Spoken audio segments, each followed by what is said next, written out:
Comment sait-on si une personne de profil évitant nous aime? Alors, je suis Sophie Patterson, je suis coach en développement personnel et spécialiste des profils d'attachement insécures, c'est-à-dire à la fois évitants et anxieux. Je travaille aussi sur des thématiques liées à la confiance en soi et l'estime de soi, parce que souvent, ça va de pair. Alors, si je suis avec une personne de profil évitant, je me demande toujours si ma relation, en fait, est imaginaire ou pas. Est-ce que je suis seule à penser qu'il se passe quelque chose entre nous deux?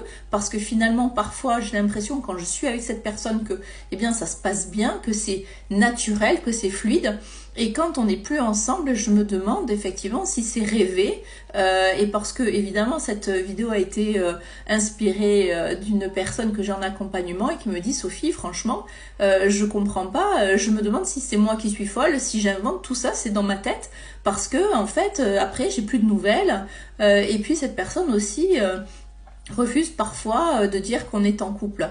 Évidemment, je fais allusion à une personne, mais il y en a plein d'autres qui me le disent. Et en ça, je voulais faire une vidéo pour vous dire, ben non, vous ne rêvez pas. Ce que vous vivez, c'est bien réel. Sauf que, évidemment, comme l'autre a du mal à gérer cette relation et à poser un mot dessus, un non, eh bien, finalement, ça nous renvoie à plein de doutes.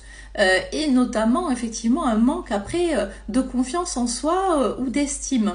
Et c'est pour ça que ce sont des thématiques que je traite aussi en accompagnement.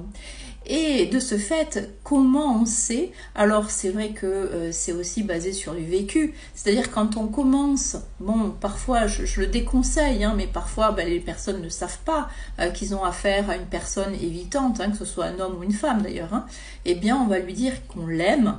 Et puis là, évidemment, ne serait-ce qu'effectivement, il va y avoir un retrait au niveau, une distance au niveau de la relation, mais sur le moment même, en fait, la personne ne va rien dire. Et la façon dont il pourra ou elle pourra exprimer son attachement par rapport à vous, ce sera éventuellement de vous serrer dans les bras ou serrer le bras, ou voilà. C'est-à-dire qu'il ne va pas y avoir de moi aussi, enfin, ça va être quand même assez rare. Il faudra attendre que la relation soit bien installée dans le temps, on va dire plusieurs années, pour finalement escompter un moi aussi en réponse.